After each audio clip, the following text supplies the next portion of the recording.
Olá pessoal, vamos gravar a nossa próxima aula, né, que é sobre histogramas, ok? Vamos em frente.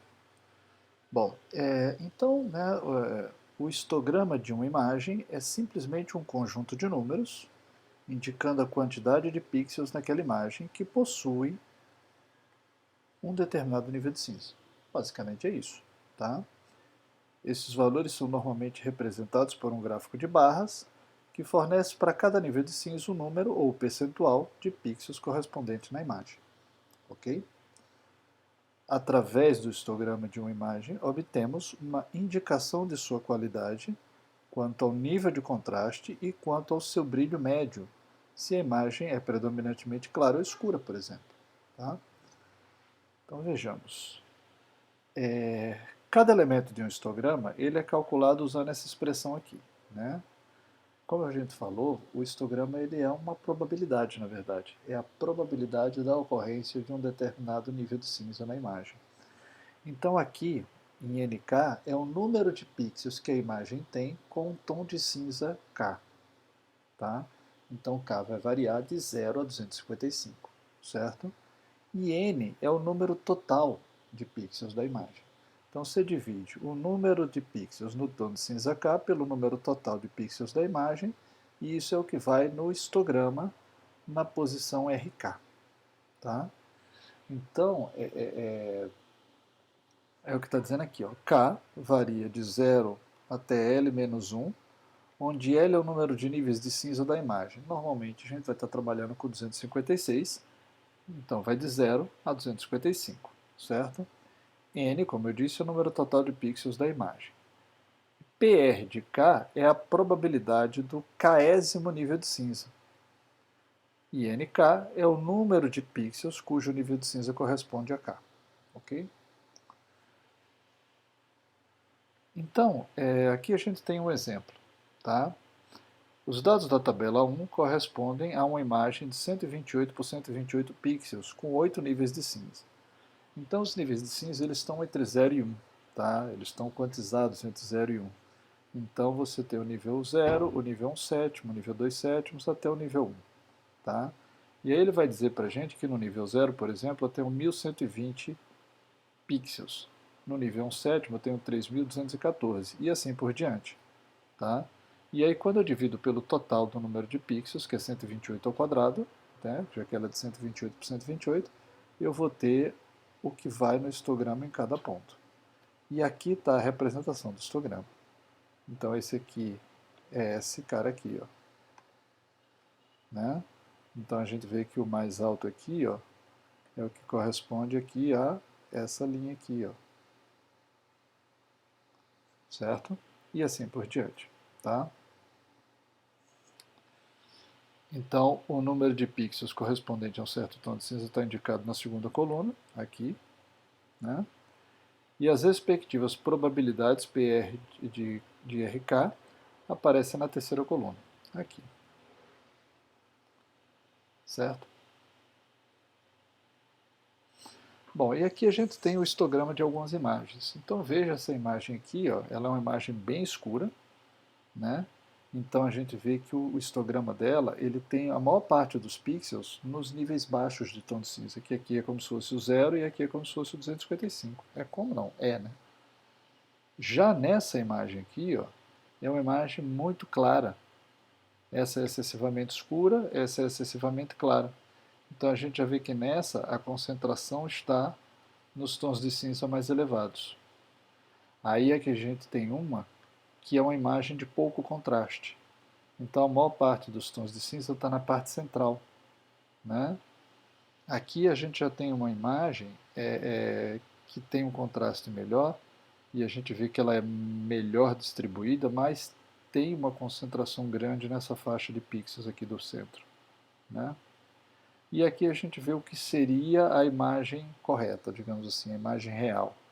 Ela tem de fato uma concentração na parte inicial, mas ela está bem dividida ao longo do todo o tempo e aqui tem uma parte também mais clara. Muito provavelmente essa parte aqui inicial tem a ver com isso aqui, ó, né? E esse pico aqui tem a ver com essa parte do céu, né? E essa parte mais central aqui tem a ver com essa parte mais aqui, certo? Mais ou menos, né? É claro. Porque aqui tem pixels escuros, né? Por exemplo, né? Aqui tem pixels bem claros, né? Aqui também, e assim por diante. Bom, o conceito de histograma ele também é aplicável a imagens coloridas, né? Nesse caso, a imagem é decomposta de alguma forma, né? Por exemplo, nos seus componentes RGB, que é o mais comum, né? E para cada componente é calculado o histograma correspondente. Então, nessa imagem aqui, a gente tem aqui o histograma do vermelho, né? O histograma do verde, né? E o histograma do azul, ok? Então, a gente poderia, por exemplo, representar o histograma RGB de imagens coloridas, tá?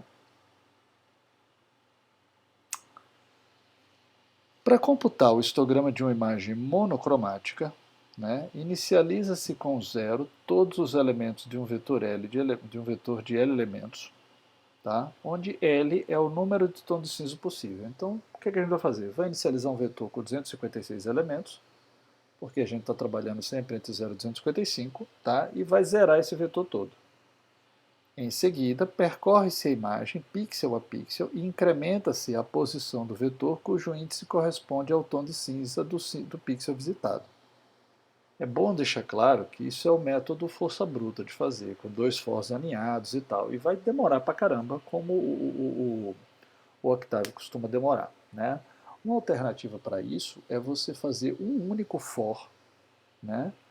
Um único for, deixa eu ver se eu escrevo aqui, for k variando de 1, né, até 256, tá? E aí você usar aquele comando find, né? Então você pode usar uma variável auxiliar, aux, por exemplo, vai ser igual a find. Peraí, tem um jeito mais fácil de fazer isso. Faz assim, ó. Dica, hein?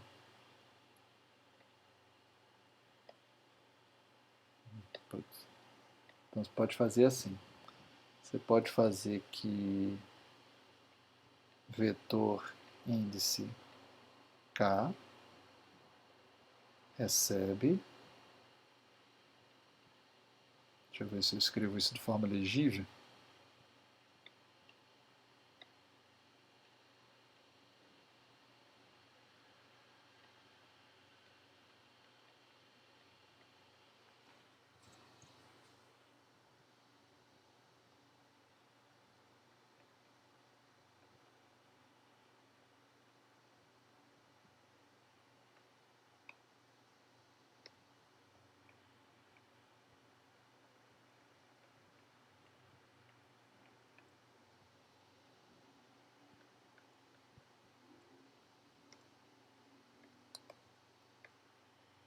Vamos lá. End for. Qual a ideia aqui? Ao invés de varrer a imagem, eu vou varrer o vetor, certo? Essa função find, ela retorna apontadores para posições de uma matriz, no caso a imagem é uma matriz, que tem uma determinada característica. Por que eu estou usando K-1? Porque aqui são índices do vetor, então tem que ir de 1 a 256, né? O Octave não trabalha com índice zero aqui, né? E aí, quando eu uso o find, im igual a kk, perdão, igual a k-1, então quando eu tiver um aqui, ele vai procurar pelos índices, pelos pontos da imagem que tem tom de cinza zero. Até quando chegar em 256, que ele vai procurar pelos pontos da imagem que tem tom de cinza 255. Tá?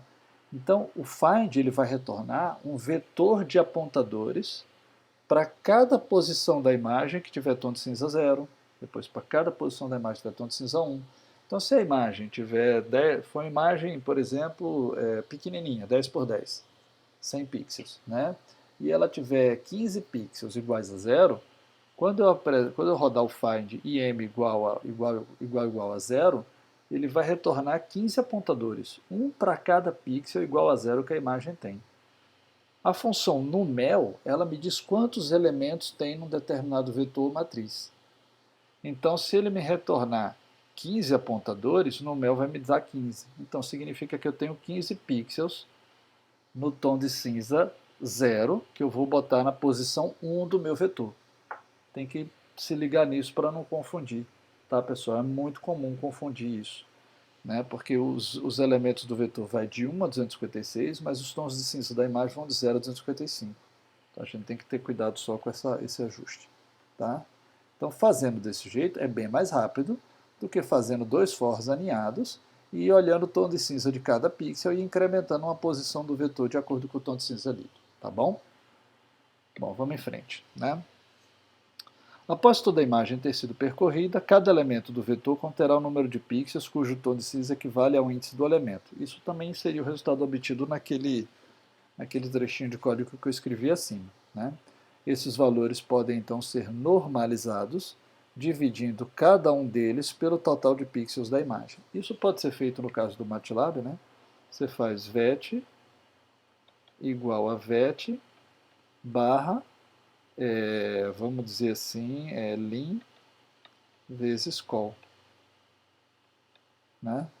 Então, supondo que a imagem tem tantas linhas tem lim, linhas, por col, colunas, a multiplicação dos dois diz o número total de elementos da imagem.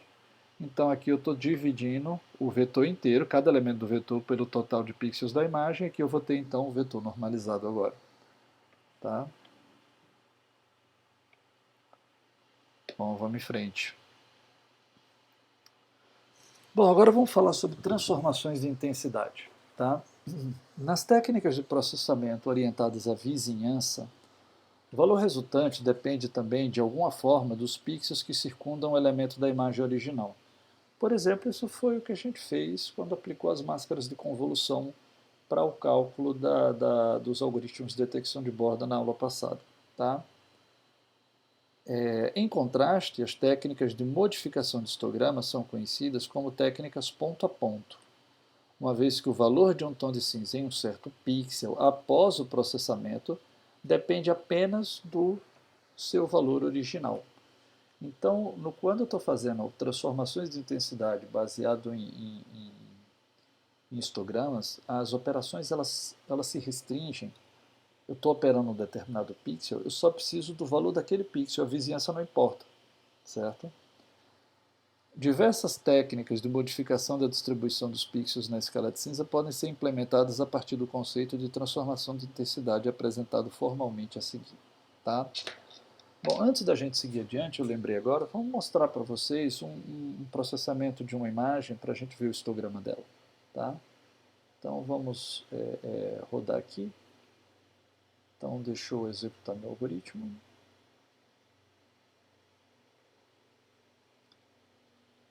Vocês vão ver que eu mudei ele um pouquinho, né? Ao invés de eu exigir abrir uma imagem original, eu coloquei essa imagenzinha aqui, né? Então, eu por enquanto só implementei detecção de histogramas em tons de cinza. Vocês também podem fazer essa mesma restrição.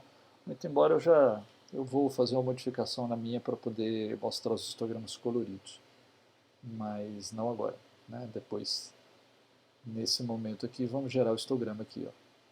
Então ele vai converter a imagem para tom de cinza, tá? E vai me mostrar o histograma dela. Então vejam que é como se eu tenho um picozinho aqui, um outro aqui e tem um pico aqui no claro. Tá? A questão aqui é que a imagem tem um quadrado branco ao redor dela, então ela tem muitos pixels em 255. Certo? Isso faz com que os outros apareçam pequenos.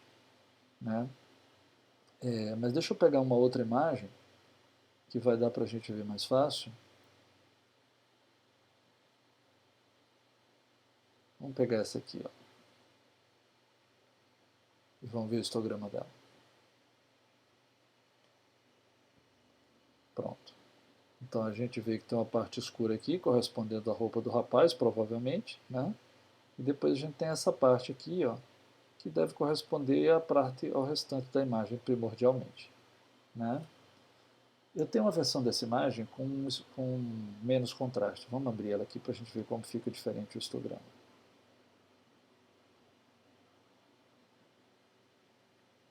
Veja que ela é uma imagem mais pobre de contraste. Vamos gerar o histograma e vocês vão ver como muda.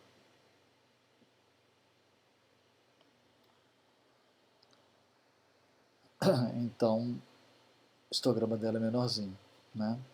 Basicamente é isso. O que a gente fez aqui basicamente foi pegar a imagem anterior e limitar ela, né? Para que ela ficasse entre 100 e 200. Né? Então ela perde um pouco do contraste. Tá? Bom, vamos voltar aqui para os slides. Então a gente estava começando a falar sobre transformações de intensidade, ok? Então vamos em frente. Então veja, seja uma variável f representando o nível de cinza dos pixels na imagem a ser processada. Assume-se inicialmente que a escala de cinza é normalizada, ou seja, ela está entre 0 e 1.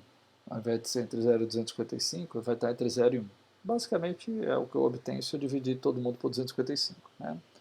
Onde o F representa o preto, e F igual a 0 representa o preto, e F igual a 1 representa o branco. Né? Para qualquer F no intervalo 0, 1, denominaremos transformações de intensidade as funções do tipo G igual a T de F. Certo? Que mapearão cada pixel do tom de cinza F da imagem original em um novo tom de cinza G na imagem de destino, na imagem resultante. Tá? Essas funções devem satisfazer duas condições. Primeira, devem retornar um único valor para cada valor distinto de f e devem crescer monotonicamente no intervalo de 0 a 1. Ou seja, ela não pode estar subindo, ela pode estabilizar, mas não pode começar a decrescer, certo? E a outra característica, né, é que para T de f variando entre 0 e 1, tá? Quando f varia entre 0 e 1 também, ok? Então vamos ver aqui uma ilustração. Um exemplo de função que satisfaz esse critério está dado aqui do lado. Tá? Então veja, ó, ela tem uma fase de estabilidade, mas ela não decresce. Ela não decresce. Pois ela sobe mais e aqui sobe menos. O que é que a gente vai ver aqui? A gente vai ver aqui ó, que nessa pequena faixa aqui, ó, poucos níveis de cinza escuros são remapeados em uma quantidade maior de tom de cinza, fazendo com que esse trecho da imagem aqui tenha um contraste maior.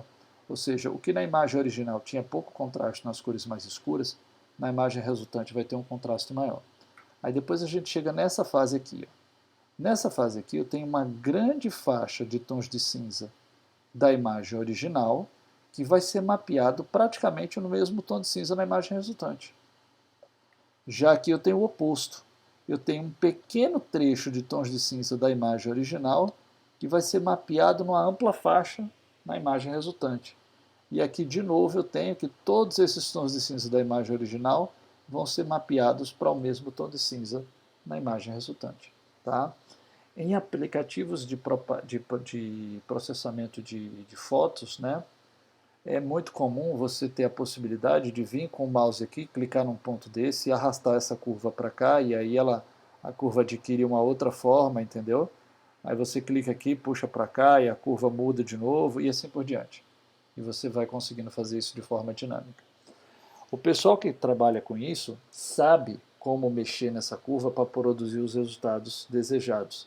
Né? Eles podem não saber o algoritmo que está rodando por trás, mas sabe, né, como fazendo isso resulta numa foto de melhor qualidade, coisa que eu, por exemplo, não sei. Posso entender como é que o processamento é feito, mas não tenho essa habilidade de melhorar uma qualidade de foto. Né? Então vejam, as transformações de intensidade elas podem ser lineares ou não lineares. Essa é claramente uma transformação não linear, certo?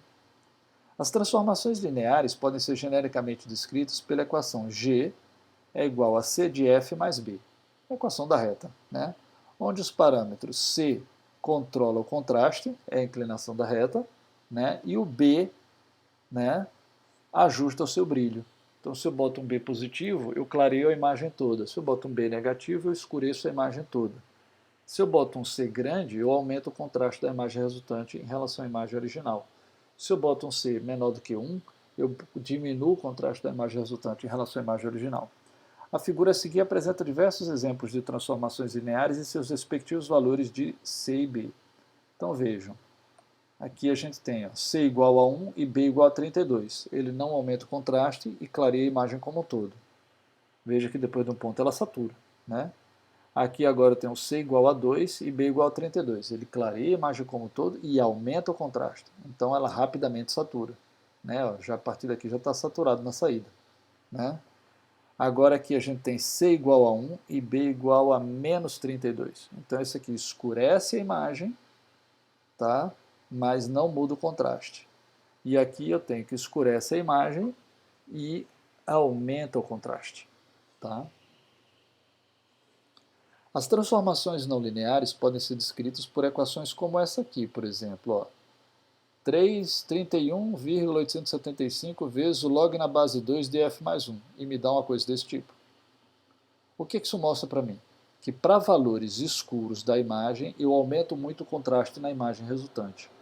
Porque essa pequena faixa de valores aqui, ó, da imagem original, é mapeada para essa enorme faixa de valores na imagem resultante. Já para valores maiores de tom de cinza, eu tenho toda essa faixa aqui, ó, de valores da imagem original sendo mapeada somente nesse pequeno trecho de imagem, de tons de cinza da imagem resultante, certo?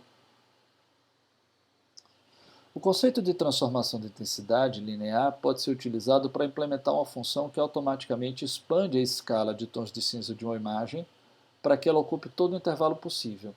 Essa operação, que a gente vai ver agora, que chama de autoescala, ela é implementada do mesmo jeito que a gente viu aquela função de escalonamento que a gente usou nas operações aritméticas com imagem. Né? Então, é basicamente a mesma operação. Só que aqui, nesse caso, ela tem como objetivo tentar melhorar o contraste da imagem. Né? Então, veja, para um sistema que opera com imagens com 256 tons de cinza, uma função de autoescala pode ser implementada calculando para cada pixel o tom de cinza F o nível de cinza resultante G pela equação, essa expressão aqui. Ó. Então a gente vai pegar o tom de cinza F de cada pixel, vai subtrair do menor tom de cinza da imagem toda, que pode ser um valor positivo ou negativo até, tá? E aqui a gente vai fazer o máximo tom de cinza menos o mínimo tom de cinza, tá? E vai fazer o 255 dividido por isso, multiplicado por isso, tem o reescalonamento. Tá? Então a gente pode ver aqui um exemplo disso no código. Vamos abrir aqui uma imagem. Na verdade, vamos aproveitar essa própria imagem aqui do cameraman, né, que está com contraste baixo, e vamos rodar a função de escalonamento. Então veja que a imagem melhorou um pouco o contraste. Ela não fica igual à imagem original. Tá? Poxa, eu podia ter exibido aqui o histograma modificado, né? Depois eu vou fazer isso. Eu vou agora puxar aqui a imagem original dela, antes dela ter sido, digamos assim, ter tido seu contraste reduzido de forma forçada. Então vamos abrir aqui a função do cameraman original.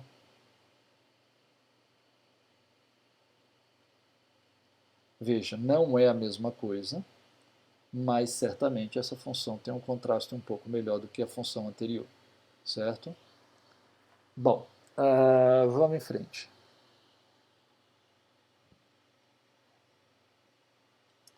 Então vejam, tá? Vamos falar agora sobre equalização de histograma. Tá? A equalização de histograma é uma técnica a partir da qual se procura redistribuir os valores de tons de cinza dos pixels em uma imagem, de modo a obter um histograma uniforme, no qual o número ou percentual de pixels de qualquer nível de cinza é praticamente o mesmo. Tá? Para tanto, a gente vai usar uma função auxiliar denominada função de transformação. A forma mais usual de se equalizar um histograma é utilizar a função de distribuição acumulada, né, a CDF, né, que é a Cumulative Distribution Function, da distribuição de probabilidades original, que pode ser expressa por. Né,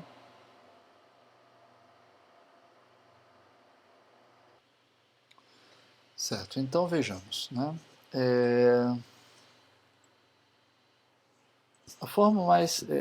Vamos ver essa expressão aqui. Né, então, SK, né, vai ser igual a T de RK, que vai ser igual ao somatório de J variando de 0 até K de NJ sobre N.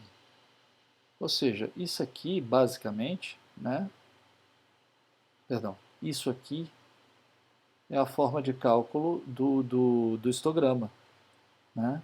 Então, se eu já tiver o histograma pronto, que são as probabilidades, eu preciso apenas fazer o somatório de J variando até K, né, dos elementos do histograma. E aí eu obtenho a função de distribuição acumulada até o índice K. Tá? O R de K vai variar de 0 até 1, né, e o K vai variar de 0 até 255. Bom, esse cálculo aqui eu não vou mostrar agora para vocês não. Depois eu volto aqui. Vamos ver primeiro um jeito que, na minha opinião, é mais simples de entender isso, tá? Que é a chamada especificação direta do histograma. Tá? Então veja, apesar de sua grande utilização em situações de aprimoramento de contrastes de imagem, certo? A equalização do histograma apresenta como principal limitação o fato de não permitir a especificação de nenhum parâmetro, a não ser a função de transformação que costuma ser a CDF da distribuição de probabilidade original. Existem situações, entretanto, que seria desejável poder especificar o tipo de mudança que se deseja sobre o histograma. Nesses casos, uma das possíveis técnicas é a especificação direta do histograma. Então vamos ver isso aqui. Ó. Então aqui eu tenho, tá, a função de distribuição de probabilidade acumulada da minha imagem original. Então eu faço ela a partir do histograma. Né? Então eu tenho lá um determinado histograma, sei lá, e aí eu vou somando as probabilidades e vou obtendo essa curva aqui. Puxa. E vou obtendo essa curva aqui, certo? Bom, e aí eu preciso, então isso aqui é da imagem, isso é o que eu tenho na imagem. É o resultado do cálculo da CDF da imagem, certo? Da Cumulative Probability Distribution, da imagem G de X, que é a minha imagem de entrada. H de X é o que ele está chamando de função da CDF de referência, né? Ou seja, é a função a distribuição de probabilidade acumulada de referência. Então, isso é o que eu tenho, isso é o que eu gostaria de ter. Então, quando você está mexendo, por exemplo, num desses softwares de processamento de imagem, tipo Photoshop, o que você tem é isso aqui, certo? Poxa vida. E aí você pode, então, clicar nesses pontos e puxar para um lado, puxar para o outro e ir mudando o jeitão da curva. Tá? Ok. E como é que se dá a especificação direta do histograma? A ideia aqui basicamente é a seguinte. Para cada tom de cinza da imagem original, para cada um deles, então vou ter que fazer para o 0, depois para o 1, depois para o 2, até o 255. Eu vou, por exemplo, aqui para o XY. Vamos tomar ele por exemplo. Eu venho até aqui na curva e vejo qual é o valor da CDF correspondente a XY. Daí o que é que eu faço? Eu começo a procurar na curva de referência aonde que eu tenho esse mesmo valor. E aí aonde eu achar esse valor, eu vejo quem é o XJ. Feito isso, significa que na imagem original, todo mundo que tiver tom de cinza XY, eu vou trocar por XJ. Basicamente é isso. Tá? E a implementação disso para o caso da equalização do histograma, que o objetivo da equalização do histograma é um caso específico dessa curva aqui. Então essa é a curva de referência. Essa curva aqui é genérica. Ela pode ter qualquer formato que atenda às exigências, né? Que ela tem que variar de 0 até 1 e que ela tem que crescer monotonicamente. Se ela atende isso, qualquer jeitão dela pode ser. Ela pode ser assim, ó, né? Ela pode subir rapidamente, assim. Ela pode subir, subir, subir. Qualquer coisa dessa daí está válida. Então eu posso ter qualquer curva. O caso específico que a gente chama de equalização de histograma é quando a curva de referência é reta. O que significa isso? Significa que é como se o histograma desse troço aqui fosse uma reta, fosse assim, ó. Então, em vez do histograma ser assim, né, ou do histograma ser assim, né?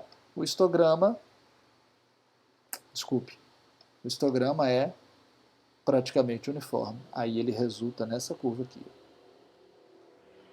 Tá? Então você veja aqui, ó, aqui no começo, essa é o que da imagem original. Você veja que nos primeiros tons de cinza da imagem original pouco contribuem para a CDF, indicando que tem pouca coisa nos tons escuros. Aí aqui, ó, cresce rapidamente, significando que tem muita coisa nesses tons aqui. Então é como se o meu histograma aqui, ele começasse baixo, aí ele cresce aqui, ó, e aí depois quando ele começa a contribuir pouco, ele cai de novo. Então tem um histograma mais ou menos desse jeitão aí, tá? E o histograma correspondente a essa linha aqui seria um histograma uniforme, porque o tempo todo ele vai crescendo uniformemente. Mas vamos ver um exemplo aqui de como a gente faria a especificação direta, tá? Então, por exemplo, digamos que nessa imagem aqui, ó, eu tenho, isso aqui está na minha curva original, ó. Então eu venho para cá e o meu XY está em 75. Significa o quê? Eu vou procurar por todos os pixels, deixa eu trocar aqui o cor do meu apontador, eu vou procurar por todos os pixels que tem valor 75, certo? Tem valor 75. Então, eu estou processando o 75. Eu já fiz o 0, 1, 2, o 3, o 74, vou fazer agora o 75. Depois vou ter que fazer o 76, 77 até o final. Estou fazendo o 75. Então, o que é que eu faço? Eu vou na minha imagem original e acho aqui, ó, no caso deu, por exemplo, 0,7. É o valor da CDF da imagem original quando eu tenho xy igual a 75. Aí eu vou ver em que lugar que a CDF da imagem da curva de referência, que no caso é essa reta, também dá 0,7 nesse ponto. Aí eu vou ver qual é o tom de cinza nesse ponto, é 95. Então agora eu vou vir aqui, ó, e na imagem resultante eu vou pegar e vou apagar esses pontos que tem 75 e vou botar no lugar deles 95.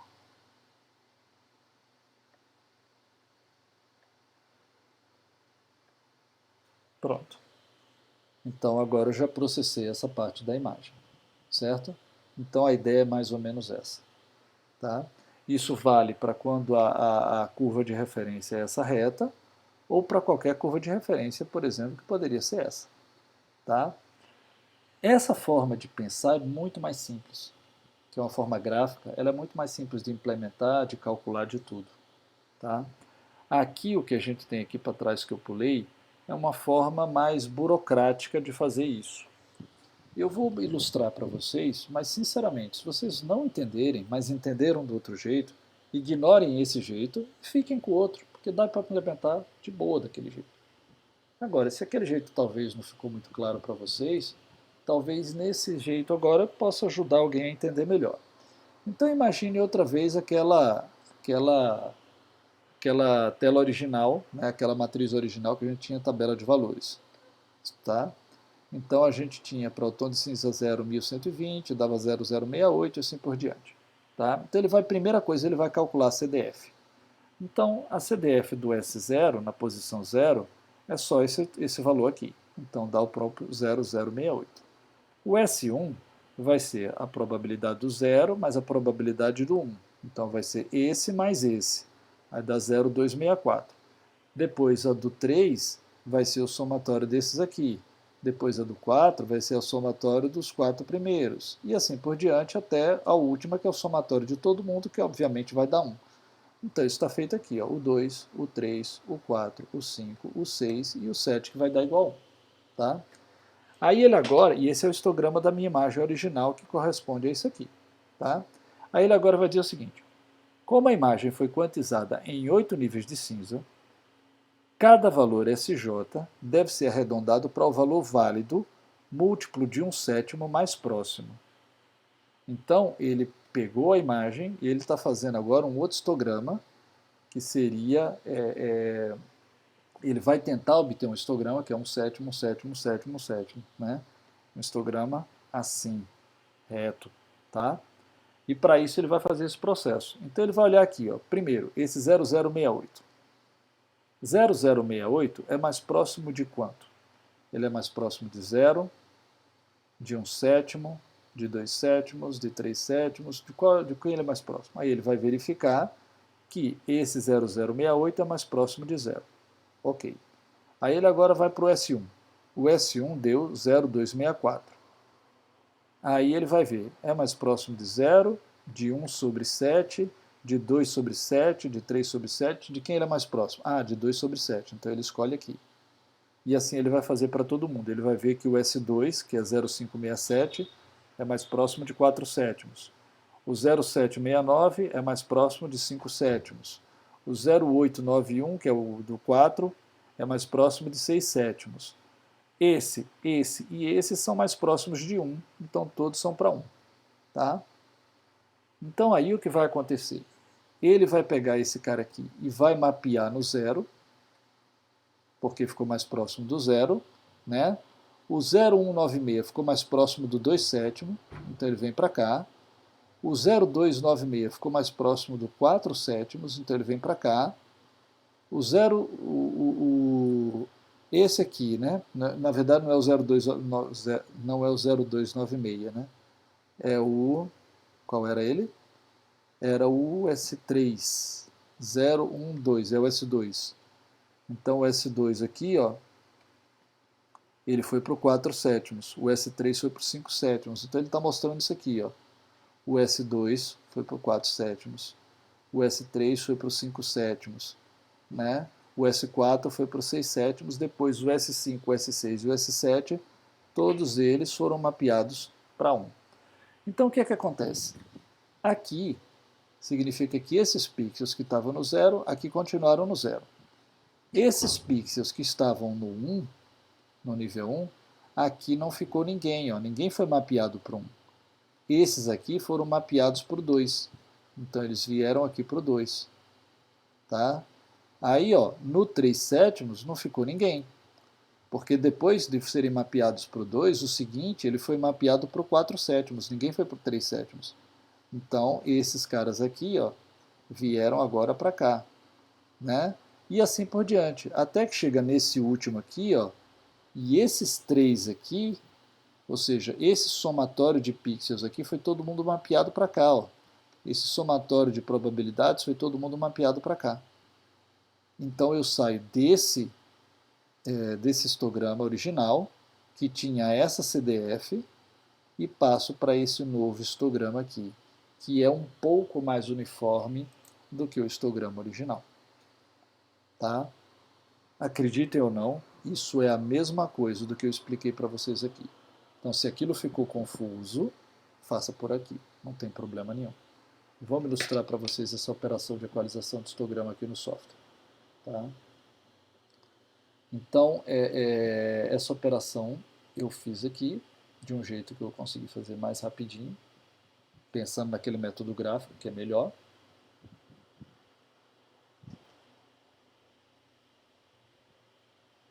Essa imagem é um pouco grandinha. Pronto. Então veja, esse era o histograma original. E esse histograma original tem esse jeitão aqui, ó. Essa é a CDF dele. Veja que ela sobe rapidamente no começo, porque tem muito pixel aqui. Depois ela fica subindo bem devagarzinho, porque aqui tem pouco pixel. Aí depois, a partir daqui, ela começa a crescer mais rápido, ó, até que chega nesse ponto aqui, ela para de crescer. Tá? Essa é a imagem original correspondente a esse histograma. E essa aqui é a minha função objetivo, minha CDF objetivo, que corresponderia, eu nem plotei o histograma, porque seria um histograma plano. Tá? E isso faz com que a imagem fique com esse novo jeitão aqui. Certo? Ok, vamos em frente.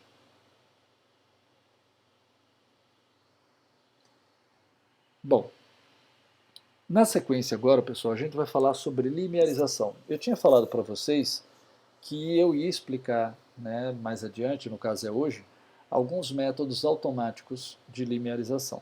Tá? Então vamos ver aqui. Ó. O princípio da linearização consiste em separar as regiões de uma imagem quando esta apresenta duas classes, que é um fundo e um objeto. Né? Devido ao fato da linearização produzir uma imagem binária na saída, né, o processo também é denominado muitas vezes de binarização. A forma mais simples de limiarização consiste na bipartição do histograma, convertendo os pixels cujo tom de cinza é maior ou igual a um certo valor de limiar T em brancos e os demais vêm para preto, né? No caso de níveis de cinza divididos basicamente em duas classes, onde o histograma apresenta dois picos e um vale, a limiarização é trivial.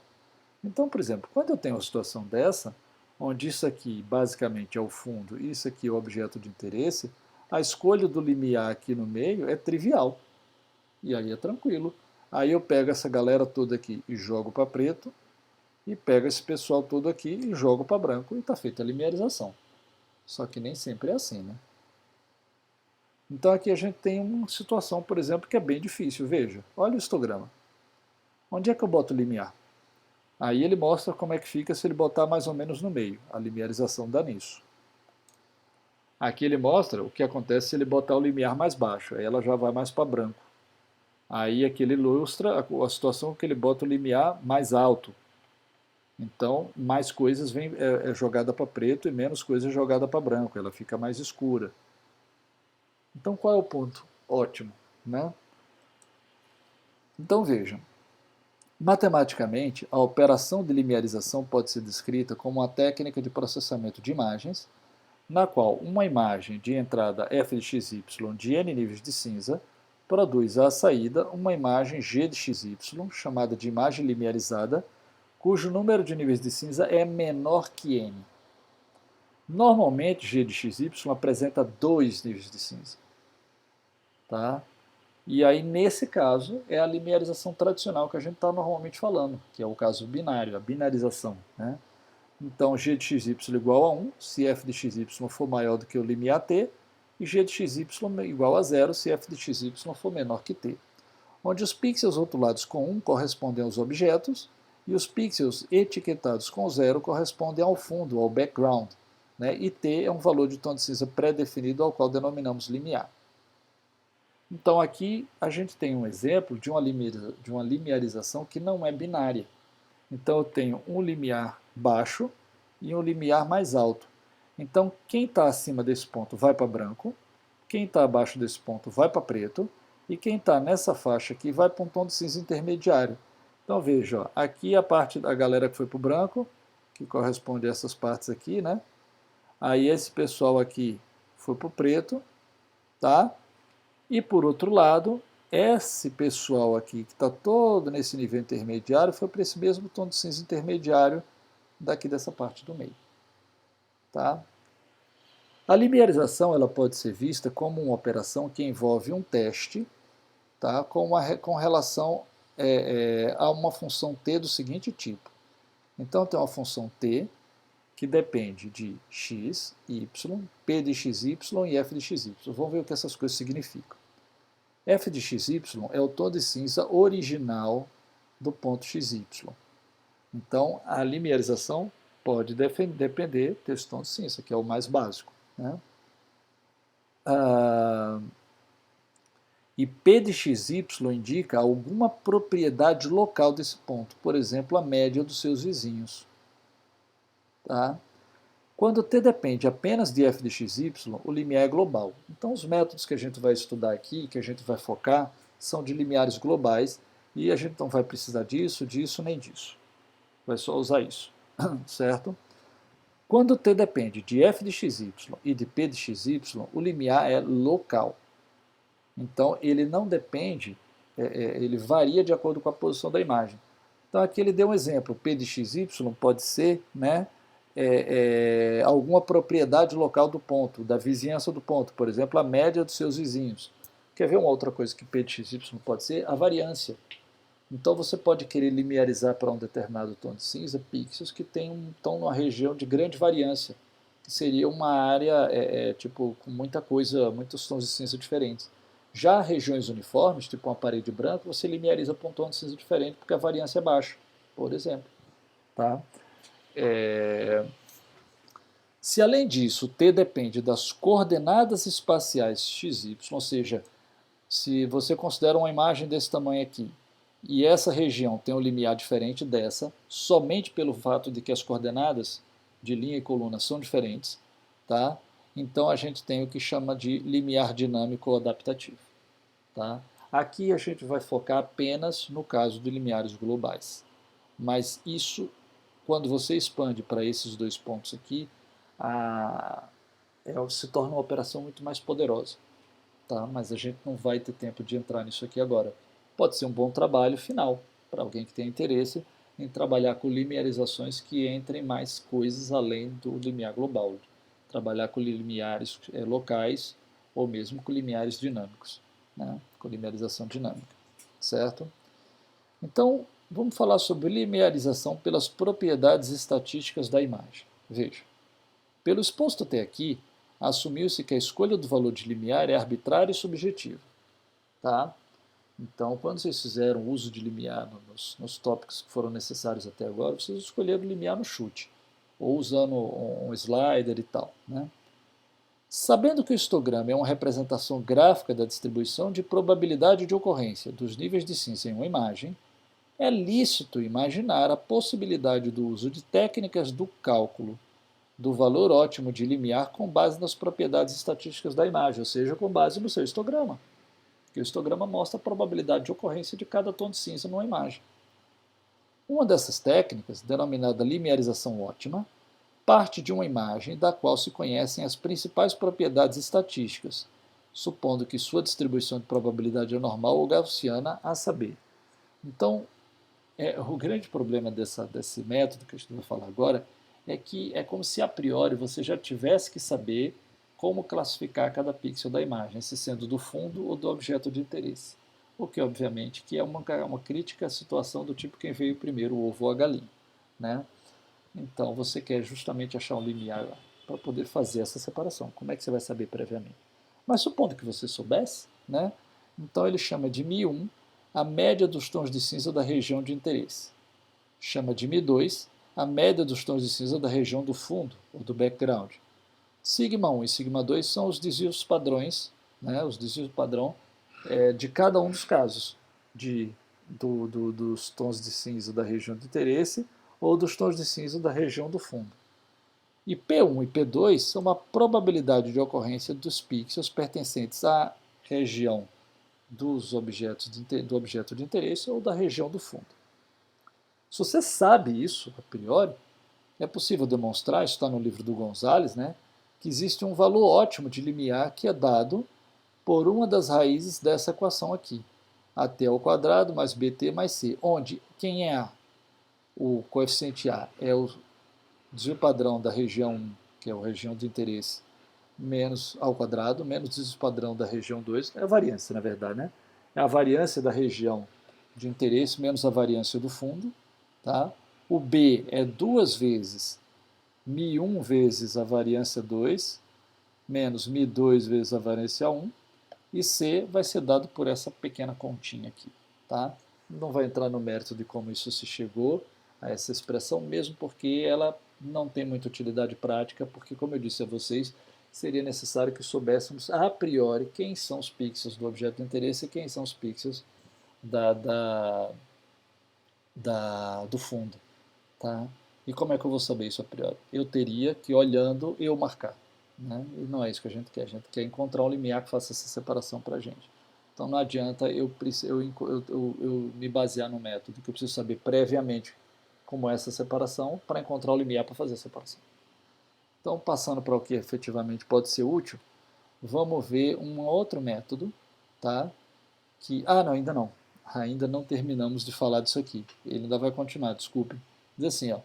Duas raízes reais e positivas indicam que a imagem pode requerer dois valores de limiar para obter uma solução ótima. Ele ainda está falando das soluções dessa equação aqui com esses coeficientes. Tá?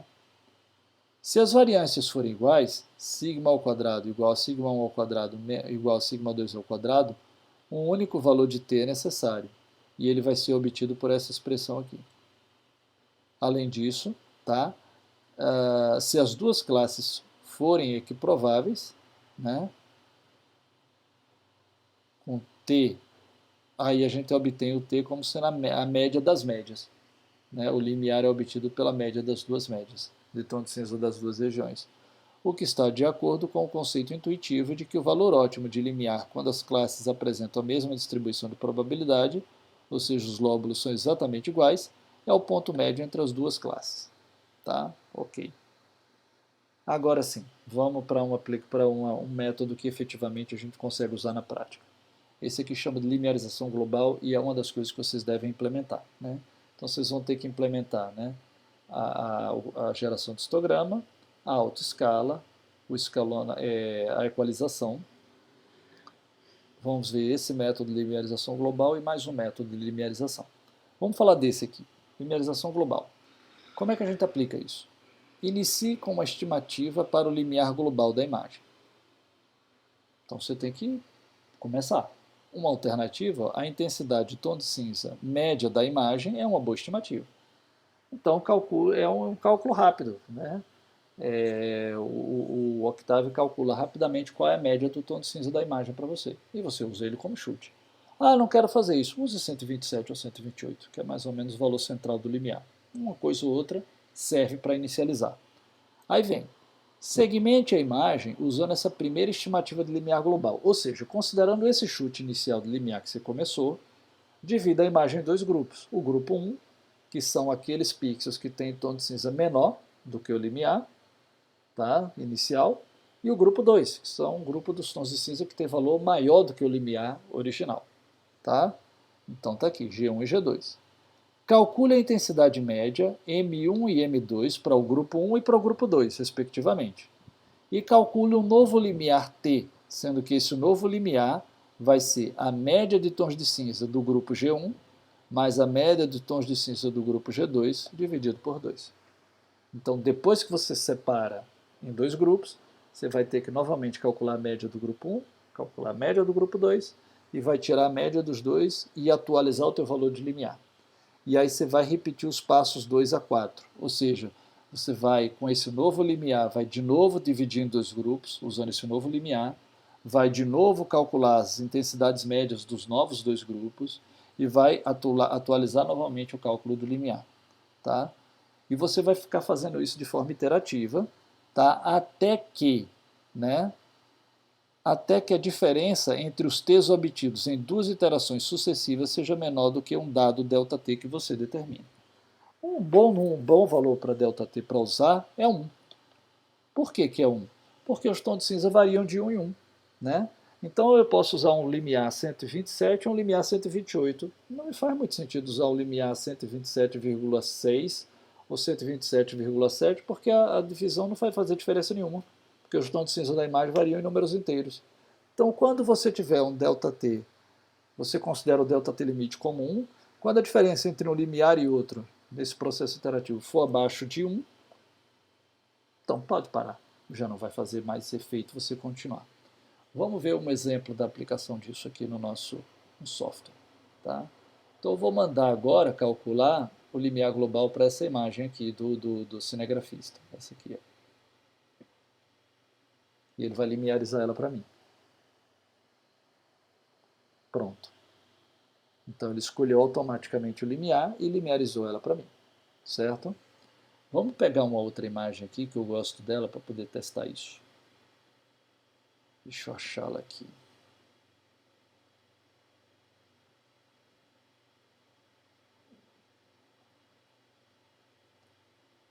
Deixa eu ver se é essa.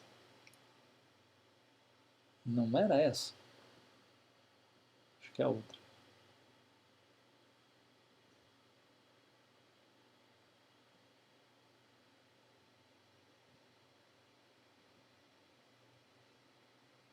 Putz, não é possível que é nenhuma das duas. Acho que vou ter que usar a anterior.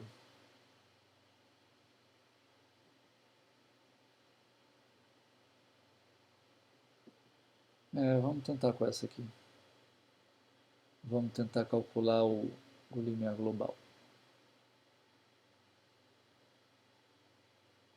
Pronto. Vejam que o resultado não ficou bom.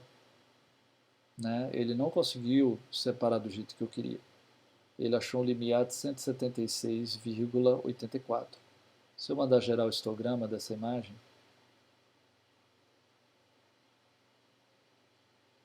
Vocês vão ver que é um histograma difícil de achar um limiar.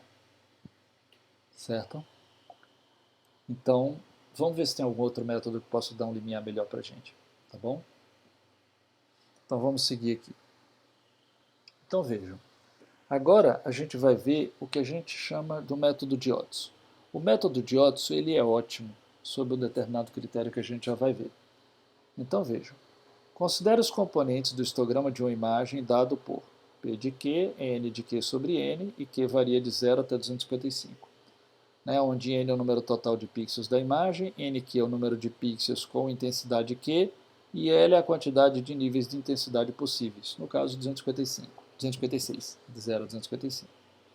Suponha que K é um limiar escolhido de modo que G1 é o conjunto de pixels com intensidade que vai de 0 até K, e G2 é o conjunto de pixels que vai com intensidade de K mais 1 até L menos 1.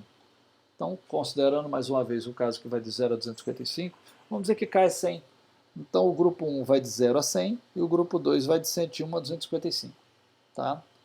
O método de Odds ele é ótimo no sentido em que ele escolhe o limiar que maximiza a variância entre classes. Então, é como se ele quer dividir a imagem em duas classes, a classe fundo e a classe objeto de interesse.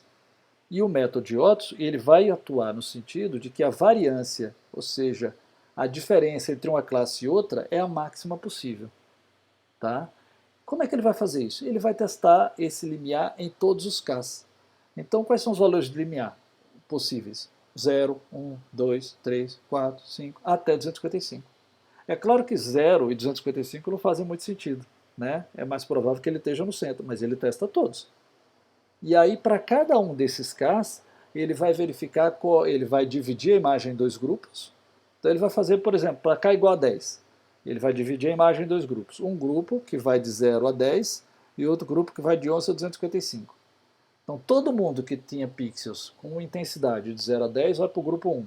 Todo mundo que tinha pixels com intensidade acima de 11 em diante, até 255, vai para o grupo 2. Aí ele calcula a variância entre classes, considerando esses dois pixels, esses dois grupos. E tem um valor. Aí ele vai lá e incrementa o K. Agora o K não é mais 10, agora o K é igual a 11. Ele divide o grupo 1 e grupo 2. E novamente calcula a máxima variância calcula a variância entre classes. E aí guarda. E ele vai fazendo isso para todos os Ks. E aí ele vai olhar qual foi o K que gerou a máxima variância entre classes. Ah, foi 75. Então o limiar é 75. Tá? Então aqui ele mostra, né, qual é a equação para o cálculo da variância entre classes. Então a variância entre classes ela é dada, tá, pela probabilidade de pertencer ao grupo 1, que multiplica a média dos tons de cinza do grupo 1 menos a média global elevado ao quadrado, mais a probabilidade de pertencer ao grupo 2, que multiplica a média dos tons de cinza do grupo 2 menos a média global elevado ao quadrado. Então ele vai repetir essa equação, tá, para cada valor de K.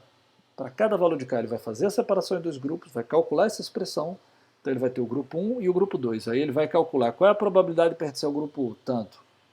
Tá? Ele vai ver qual é a média de tons de cinza do grupo 1, tanto. Qual é a média global da imagem, tanto. Qual é a probabilidade de pertencer ao grupo 2? 1 menos a de probabilidade de pertencer ao grupo 1. Qual é a média de tons de cinza do grupo 2? Tanto. A média global da imagem ele já calculou. Ele calcula isso aqui e armazena como sendo a variância para o caso em que eu escolhi K igual a 10, por exemplo. Aí ele agora vai fazer K igual a 11, vai dividir em dois grupos, vai recalcular os parâmetros, vai recalcular a equação, e esse vai ser o do grupo 11, para o do K igual a 11. E como eu disse, vai fazer isso para os 256 valores possíveis de K, que vai de 0 a 255. E no final ele vai ver para qual K deu o maior valor. Ah, foi por K igual a 75, 75 é o linear. Tá? Vamos ver um jeito mais eficiente de implementar essa equação aqui na sequência. Então veja. P1 de K é a probabilidade de ocorrência do conjunto G1 e P2 de K é a probabilidade de ocorrência do conjunto G2. Eu posso obter P1 de K como sendo o somatório das probabilidades de cada I, com o I variando de 0 até K. Então, digamos como eu disse, K igual a 10, como é que eu sei qual é a probabilidade de um pixel pertencer a um tom de cinza que seja 0, 1, 2, 3, 4, 5, 6, 7, 8, 9 ou 10? Fácil. É só pegar a probabilidade de pertencer ao zero, mais a probabilidade de ter valor igual a 1, mais a probabilidade de ter valor igual a 2, até a probabilidade de ter valor igual a 10, somo todas essas e tenho P1. Tá? Detalhe, isso aqui, se vocês lembrarem bem, né, é dado por n daquele pixel, ou seja, o número de pixels com aquele tom de cinza dividido pelo número total. Ou seja, isso aqui é o histograma. Os elementos PI, com I variando de 1 até 255, de 0 a 255, é o histograma da imagem. Eu calculo o histograma da imagem previamente, antes de calcular o método de óbitos. Então eu faço isso aqui rapidamente. Tá? E eu recomendo vocês a olharem, né, uma função do Octave, deixa eu trocar essa cor aqui, chamada de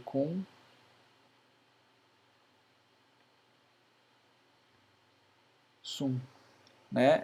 É como se fosse cumulative summation, ou soma cumulativa.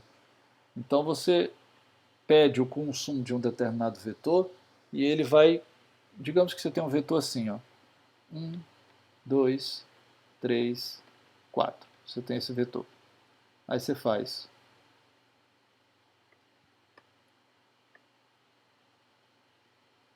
consum,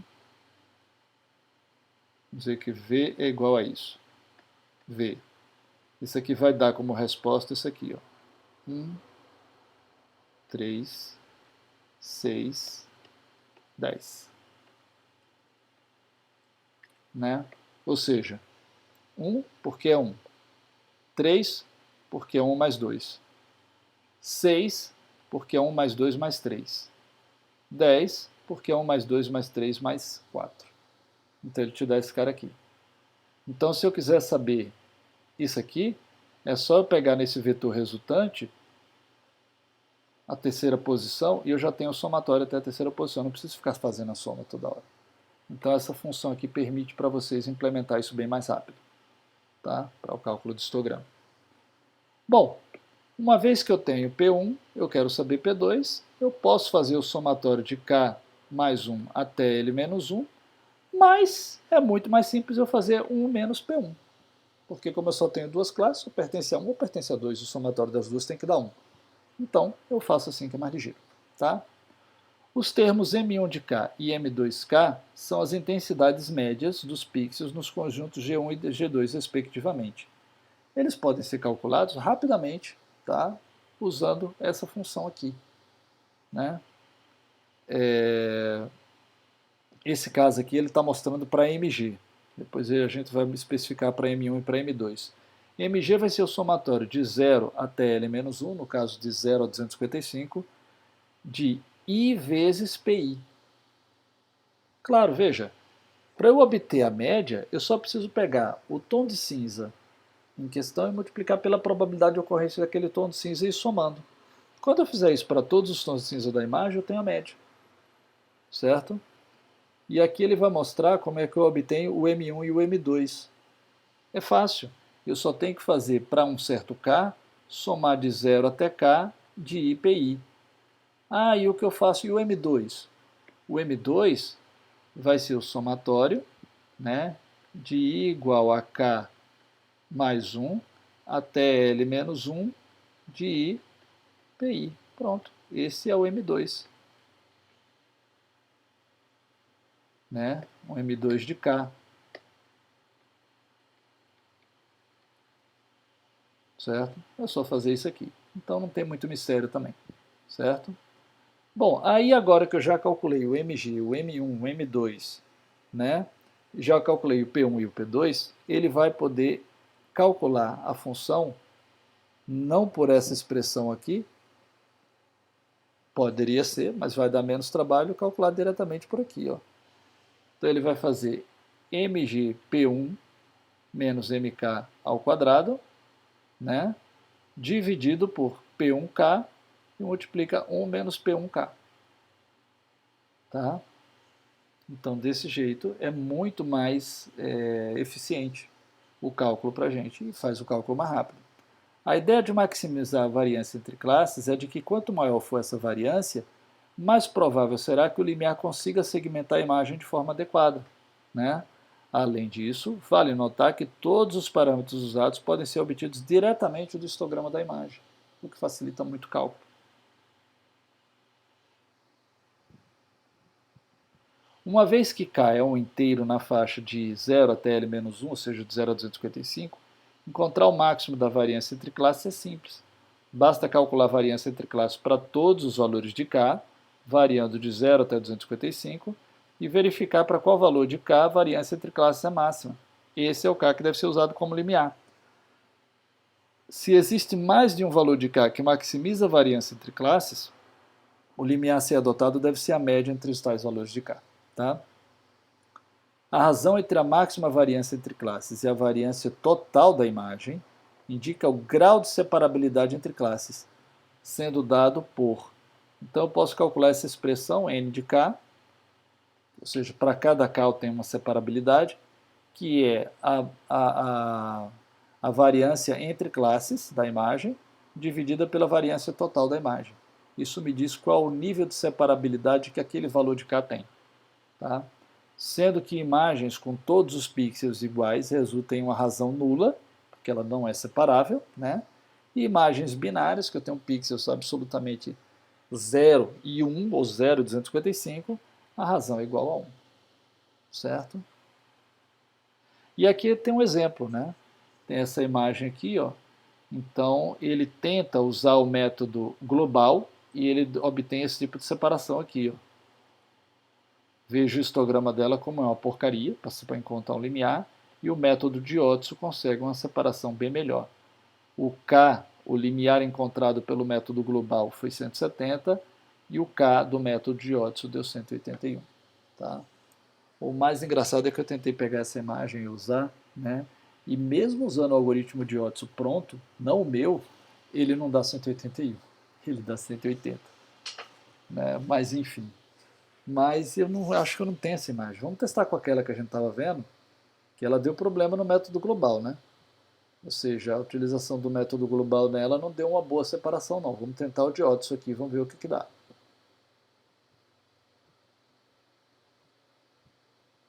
Vejam que o método de Otto conseguiu isolar somente os pontinhos de interesse para a gente. E ele usou um limiar bem diferente do global, tá vendo? O global usou um limiar de 85 e o método de Otto obteve 176. Vamos rodar o global de novo para ver se é 85 mesmo, ou se aquilo ali é lixo de alguma coisa.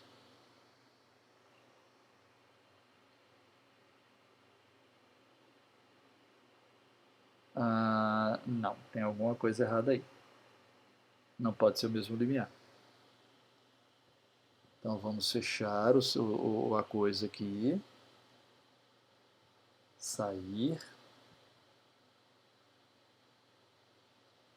Vamos rodar novamente. Deixa eu ver se está gerando o limiar correto.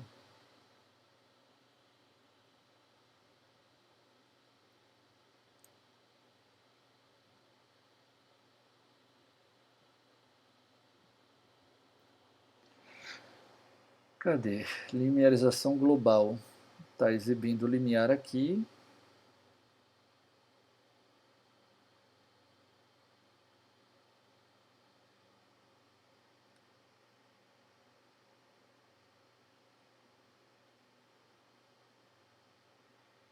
Engraçado, está exibindo. Deixa eu ver o de Odds.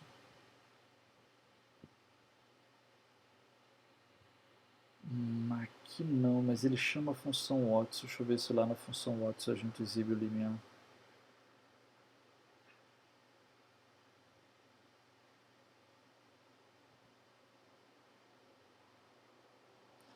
Não exibe.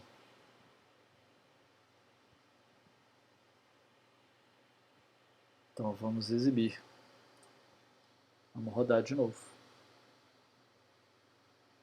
Então, na verdade, aquele limiar que estava ali não era do Watts. Vamos tentar de novo. Então vamos pegar aqui a imagem da bactéria.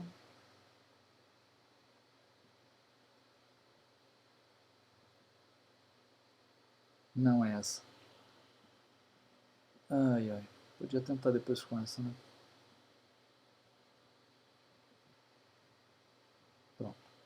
Agora vamos rodar o algoritmo de iterativo, que é o global.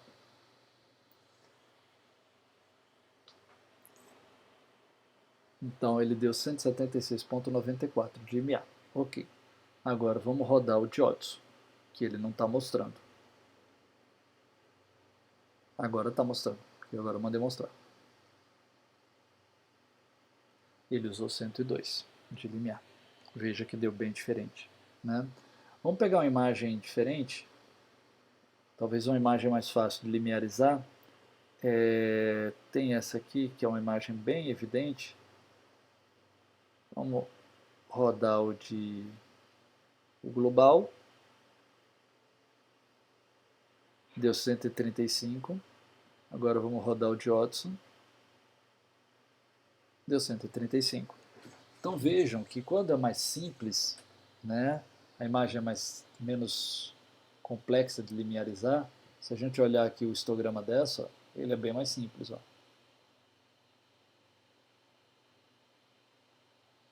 Ele está muito polarizado porque aqui tem um grande valor de brancos aqui, né? Mas a gente vê que tá difícil de enxergar, enfim. Né? Mas vamos testar agora com aquela outra bactéria. Vamos ver o que dá com ela.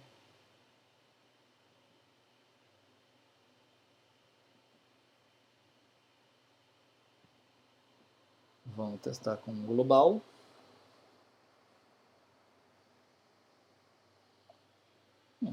Deu um bom resultado. Deu um limiar de 126. Agora vamos tentar com o de Odson. Vamos gerar o histograma. Eu quero ver.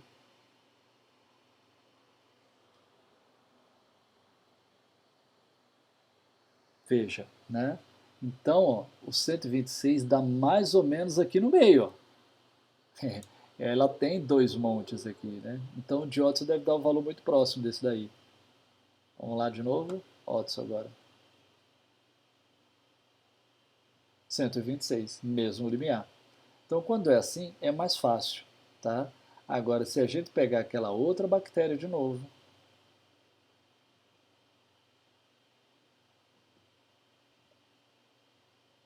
e for rodar, for gerar o histograma, vai ver que ele não tem essa natureza bimodal. Olha só para isso. E aí, quando a gente tenta usar o método global, ele dá 177 praticamente, e obtém esse resultado triste aqui, ó. Então, ele vai encontrar um valor por aqui, ó. Né? E quando a gente roda pelo de Odson,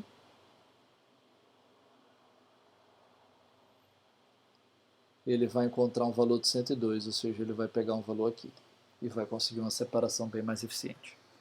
Tá? Bom, pessoal, com isso a gente termina a nossa aula de hoje. Eu agradeço a vocês pela atenção, tá? E a gente se vê no próximo vídeo. Até mais.